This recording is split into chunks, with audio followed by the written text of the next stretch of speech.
ससुराल की बंद रसोई का रहस्य। दिन सुष्मिता परेशान होकर तीनों बहुओं को बुलाती है। अरे बहुओं, ऊपर तो बहुत गर्मी हो रही है, तुम लोग नीचे बेसमेंट में खटिया लगाकर बैठ जाओ, वहाँ ठंडक रहेगी। बेसमेंट में? मम्मी जी, वहाँ तो अरे तीनों साथ रहोगी तो डर कैसा, चिंता मत करो, कुछ नहीं होगा। मजबूरी में तीनों बहुएं नीचे बेसमेंट में जाती हैं। वो वहाँ साफ सफाई करती हैं और खटिया लगाकर बैठ जाती हैं। पता नहीं क्यों यहाँ आते ही मुझे अजीब सा डर लगने लगता है। मुझे भी ऐसा लग रहा है जैसे कोई हमें देख रहा हो। उधर ऊपर शिवम और ऋचा दोनों मिलकर नई शरारत करने का प्लान बना रहे होते हैं। दोनों ढेर सारी सूखी पत्तियां लेकर सीढ़ियों पर डाल देते हैं, फिर ब्लोअर चलाने लगते हैं। तेज हवा से सारी सूखी पत्तियां उड़ती हुई बेसमेंट में जाने लगती हैं। अंधेरे में वो ऐसे दिखाई दे रही थी जैसे कोई चीज हवा में उड़ रही हो। सरररररर सरररररर। ये क्या उड़ रहा है? हे भगवान, भूत! भागो यहाँ से। तीनों बहुएं डर के मारे बेसमेंट से भागकर ऊपर आ जाती हैं। ऊपर आकर उनकी सांस फूल जाती है। अरे भाभी, नीचे क्या हो गया? वहाँ कुछ उड़ रहा था जैसे कोई साया। हे भगवान, सच में?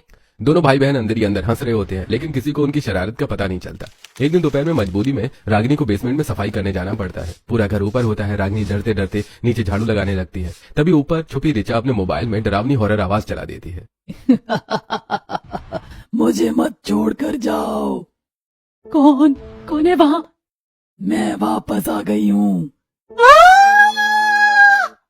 रागिनी झाड़ू फेंक कर ऊपर भागती है। उसका चेहरा पूरी तरह से सफेद पड़ चुका होता है। अब क्या हुआ? मम्मी जी, नीचे किसी औरत की आवाज आ रही थी। वो कह रही थी कि वो वापस आ गई है।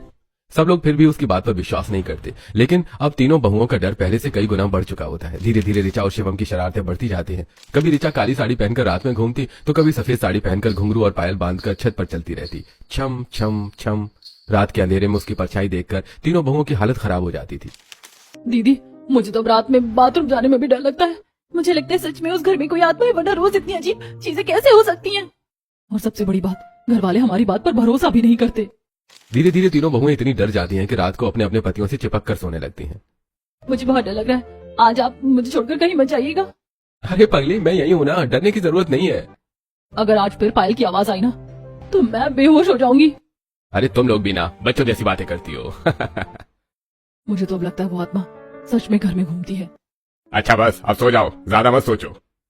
हालांकि उनके पति ऊपर से मजबूत बनने की कोशिश करते हैं, लेकिन अंदर ही अंदर वो भी थोड़ा डरने लगे थे।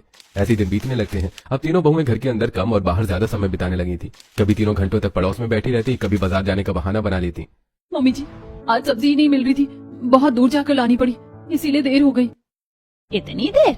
हाँ मम्मी जी, वहाँ बहुत भीड़ भी थी। एक दिन शीतल राशन लाने के बहाने पूरा दिन बाहर रहती है। शाम को थकी हुई बनकर घर आती है। अरे मम्मी जी, राशन इतना भारी था कि लाने में पूरा दिन लग गया, ऊपर से रिक्शा भी नहीं मिल रहा था। पूरा दिन? हाँ पिताजी, मेरी तो कमर ही टूट गई।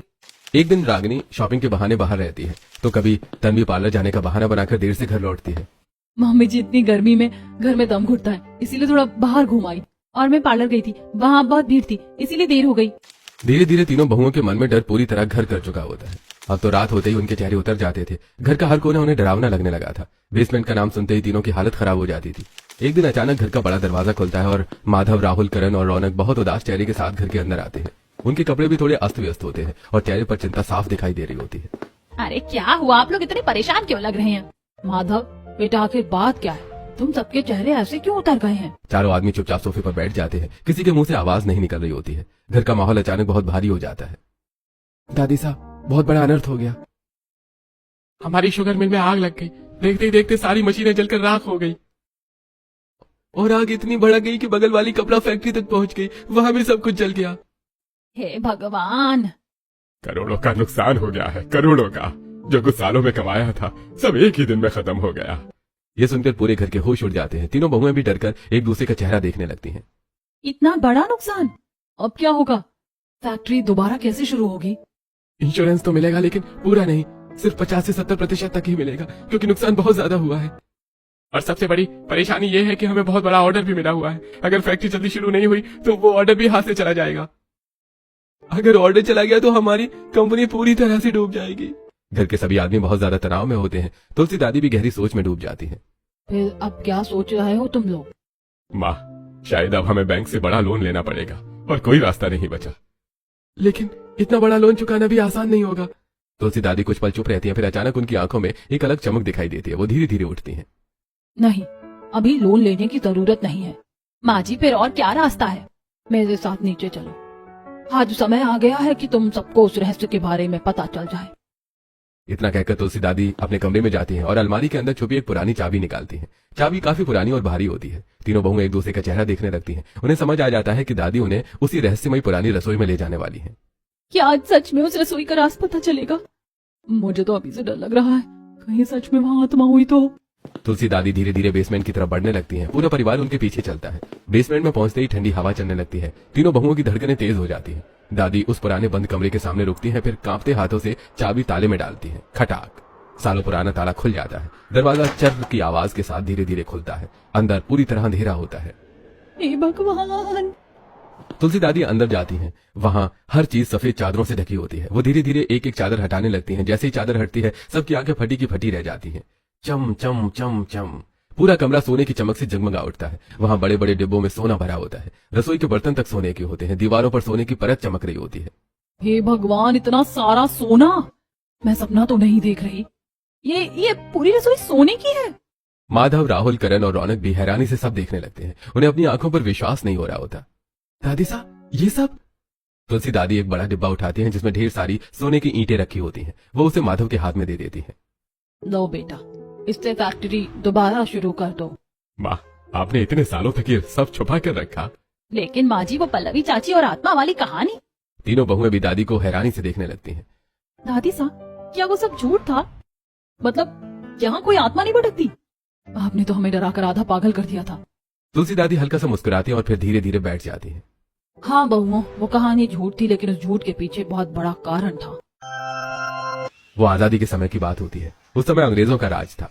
हमारा परिवार बहुत बड़ा खानदानी परिवार हुआ करता था।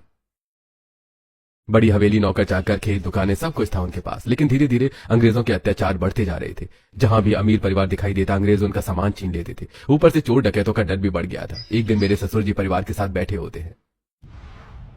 अरे, अगर हमने कुछ जल्दी नहीं किया तो अंग्रेज हमारा सब कुछ लूट कर ले जाएंगे। फिर अब क्या करेंगे जी? हमें अपनी सारी दौलत छुपानी पड़ेगी, ऐसी जगह जहाँ किसी को शक भी ना हो।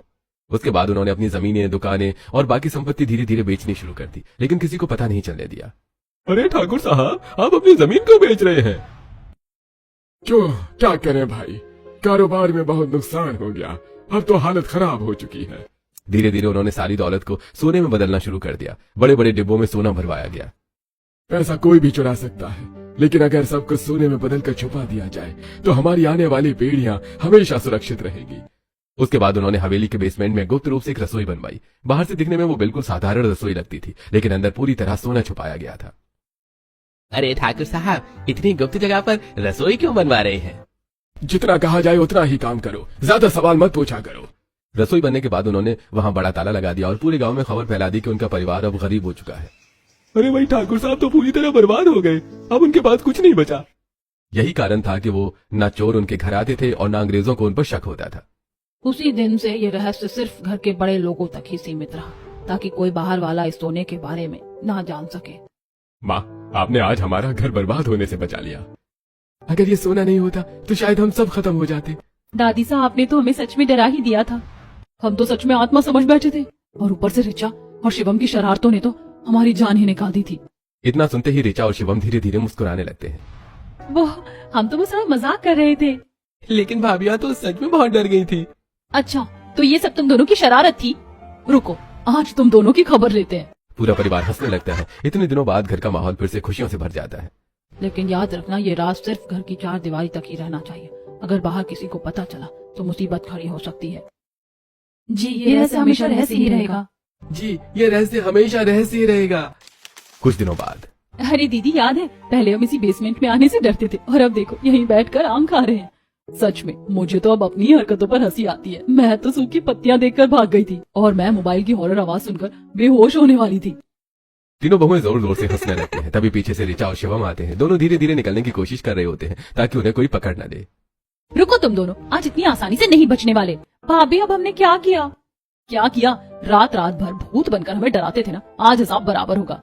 अरे भाभी, वो तो बस थोड़ा सा मजाक था। अच्छा, तो तुम्हारे लिए मजाक था और हमारी जान निकल रही थी। तीनों बहुएं मिलकर ऋचा और शिवम की अच्छी खैर लेती हैं। कभी उन्हें बेसमेंट साफ करवाती, कभी ढेर सारे बर्तन धुलवाती, तो कभी बाजार से भारी सामान उठवाती।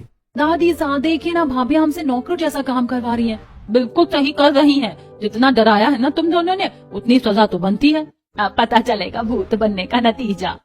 पूरा घर हंसी मजाक से गूंजने लगता है। अब घर में पहले जैसी उदासी और डर नहीं रह गया था। उधर फैक्ट्री दोबारा शुरू करने का काम भी तेजी से चल रहा होता है। सोने की मदद से नई मशीनें खरीदी जाती हैं, मजदूर फिर से काम पर लग जाते हैं। राहुल, करण और रौनक दिन रात मेहनत करने लगते हैं। माँ, आपकी दूर की सोच ने आज हमारा सब कुछ बचा लिया, वरना हम सड़क पर आ जाते। परिवार हमेशा एकता से चलता बेटा। मुश्किल समय में घर का साथ ही सबसे बड़ा सहारा बनता है। कुछ ही दिनों में शुगर मिल और कपड़ा फैक्ट्री फिर से तैयार हो जाती है। पूरे परिवार में खुशी की लहर दौड़ जाती है। फैक्ट्री के उद्घाटन वाले दिन पूरा परिवार नए कपड़े पहनकर वहां पहुंचता है। फैक्ट्री को फूलों और लाइटों से सजाया गया होता है। मजदूर भी बहुत खुश होते हैं। तन्वी, ये सब तुम्हारी और पूरे परिवार की दुआओं का असर है। नहीं, ये दादी सा की समझदारी और पूरे परिवार की मेहनत का फल है। तुलसी दादी नारियल फोड़ती हैं और फीता काटकर फैक्ट्री का उद्घाटन करती हैं। सभी जोर जोर से तालियां बजाने लगते हैं। अरे माधव जी की जय हो। अब तो हमारी फैक्ट्री पहले से भी ज्यादा चलेगी। और अब मैं रात में भूत नहीं बनूंगी, वरना भाभियां फिर पकड़ लेंगी। सब लोग जोर जोर से हंसने लगते हैं। हाँ, अब अगर पायल की आवाज आई ना तो सबसे पहले हम तुम्हें ही पकड़ेंगे और इस बार सीधे बेसमेंट में बंद कर देंगे। पूरा परिवार हंसी खुशी एक दूसरे के साथ खड़ा रहता है। बहुओं के मन से डर खत्म हो चुका था और अब वही रहस्यमय बेसमेंट उनके आराम और हंसी मजाक की जगह बन चुका था। धीरे धीरे फैक्ट्री फिर से मुनाफा कमाने लगती है और पूरा परिवार पहले से भी ज्यादा खुशहाल जिंदगी जीने लगता है।